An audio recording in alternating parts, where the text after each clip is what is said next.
আজ হঠাৎ দেখছি বাবা পিছন দিকে জঙ্গলটা পরিষ্কার করতে নেমেছে, তাই জন্য বললাম যে তাহলে যেই কটা পেঁয়াজকলি হয়েছে তুলে দাও, আলু দিয়ে ভাজা করা হবে। এবার এই পেঁয়াজ গাছগুলো হয়েছিল যে আগে পেঁয়াজ এসেছিলো অনেক দোকানে, এবার কয়েকটা পেঁয়াজে না গাছ বেরানো ছিল, তো সেই পেঁয়াজগুলোকেই এখানে বসিয়ে দিয়েছিলাম যেগুলোর গাছ বেরিয়ে গেছিলো, সেইখান থেকে এই পেঁয়াজকলিগুলো হয়েছে। আর কিছু আগাছাও জন্মে গেছে, ওগুলোই পরিষ্কার করতে নেমেছে। গাছের নিজেদের চাষের জিনিস ছোটোখাটো হোক, কিন্তু নিজেদের চাষ করা জিনিস খেতে কিন্তু খুব বেশ ভালোই লাগে।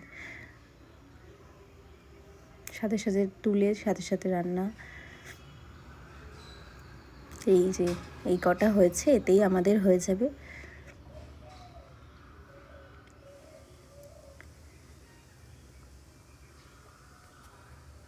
আজকে পেঁয়াজকলি আলু ভাজা।